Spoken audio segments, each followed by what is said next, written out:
Welcome back. Single and ready to mingle? This is something that Aussies have been looking forward to the whole year, Carlos. You didn't answer me. I'm not single and I'm not ready to mingle, All obviously. right, but you'll still take great enjoyment in watching others do it, I right? can't wait. Tonight it's all happening. 20 single Aussies walking down the aisle to complete strangers on the new season of Married at First Sight. I do love this show. It's a guilty pleasure.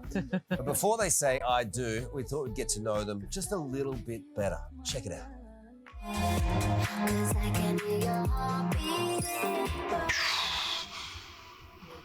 So you don't really have one. I just got deal breakers. I don't have a dream. I don't have a type or an age range, you know? I generally shoot for the stars and see if I can hit the moon. Being too tall, missing the teeth, they're certainly deal breakers. My ideal man, tall, dark, handsome, like a bit of stubble, maybe a couple of tats, just a bit rugged. It's a weird example, right? But you have the one thing in Subway, but then when you're always used to it, but then when you try something else and you're like, oh, that's pretty good, but you never knew you did it until you tried it, right? I've had a couple of long-term relationships, like 10 and 16 years. So I love a relationship. So about 3 years ago, I was engaged. I had my entire life planned out, white picket fence, all that. That ended. I married in my mid-20s. I was married for 28 years. And then I separated and ended up in another relationship for 5 years. I had 2 serious relationships. And a series of unfortunate dates.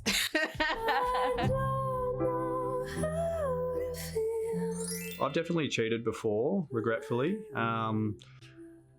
Again, the days I didn't see myself settling down, I've definitely done some stupid things. I definitely have been. I think I've had some rough times in relationships in the past, and I was really just hoping to find someone that I wouldn't have that outcome with. Oh, I think we've all been hurt a little bit in the past, haven't we? I've had my heart ripped out. I think I've ripped out hearts, but you heal and you move on. I don't play no games, you know. I don't want no cheaters or anything like that. I just want someone to basically like me for who I am and just support me throughout my life. I would say commitment's pretty important in a relationship. I feel like when you choose that person that you want to be with, I think that's kind of it. I'm definitely ready to find someone and settle down and try and, enter that next chapter of life with someone. So commitment for me is huge. Padum, padum. It's about to padum, padum. Maths expert John Aiken. What does that mean? You know what I mean, Johnny? Oh, I know where you're coming from. Oh, yeah. See? Know what I'm saying? 11th season. This looks like an exciting cast. Yes. And I know you're thrilled about it because I see you at the local coffee shop. Yep. And Johnny gets inundated by people of varying age groups. What are you most pumped about? I like the fact we've got an older cast. We've got our oldest ever participant, Richard, at 62. In the mix, which creates a different dynamic. We've got a same-sex couple. So the 62-year-old marries a how old? Yeah, exactly. That's what I want to know. Well, we match them with an equally mature person. Okay. Yes. Because it's not a good look if he's walking down the aisle and, there's a 20-year-old. But come on a second. You love bad looks.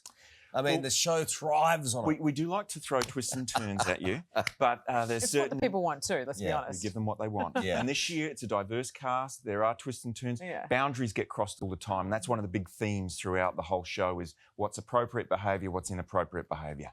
Well, where is the line on that? I feel like they're blurred often with these seasons. Well, yes. And this year, the group is challenged with certain behaviours, particularly around social media, what they do with images, but also... when people start to, flirt with other people in the experiment. You're like the moral compass of this show. I try to be. I have good moments. Does that weigh heavily on you? Yes. No, look, I'm at a point now where after 11 seasons, I've seen it all. So I just yell at them when they have bad behaviour. And this year is no exception. We have a couple of characters that really do make some poor choices, and we hold up the mirror and we go hard at them. Do you know, my friend Dion Gennarelli was on the show a few seasons back, and he's still looking for a partner because he was so emotional about what happened and transpired. Yes. And he was unfortunately one of those people that did get cheated on during the experiment, didn't get love. And that is one of the real challenges with the experiment is that they are under such a pressure cooker that often they just don't cope with it and they don't last. They make poor choices, and it is difficult to find love. We do have some love this year, though. Do you? Good. Yes. And I think the dynamic of the older participants up against the younger couples is quite an interesting one. The other thing we were talking about, Sarah and I, is the controversial man bun. Yes. So Sarah, I hope you don't mind me saying this. No. So I don't know what you're going to in say. the wee small hours of the morning, Sarah would just cut that thing off. Oh, absolutely, I would. Yeah. Just cut that man bun off. Well, what I can tell you, Sarah, is we've got a couple of man buns in the show this year. Oh, mate. Yeah. She loves a man bun. Yeah, and also men with no socks. That's something as well. Oh, that's what it's you a thing. do sometimes, Hipsters. Carlos. No, only when I forget them. There's no intention behind it. Some bad speeches too.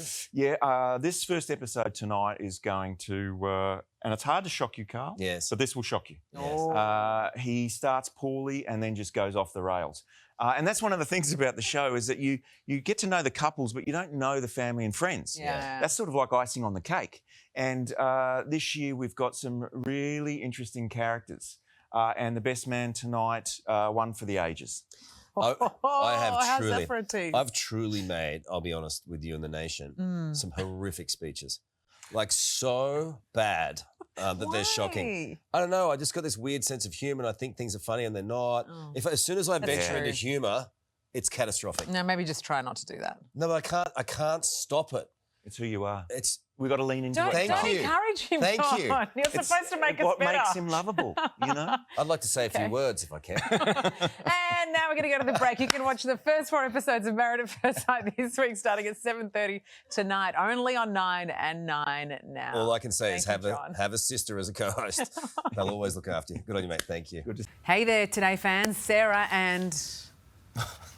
What's my name again? Oh my goodness, Carl. Hey, thanks for watching our YouTube channel, though. Subscribe now for more news, special reports, and amazing Aussie stories. And Carl misbehaving, Whoa, of course. that never happens. Always happens. What's she talking about?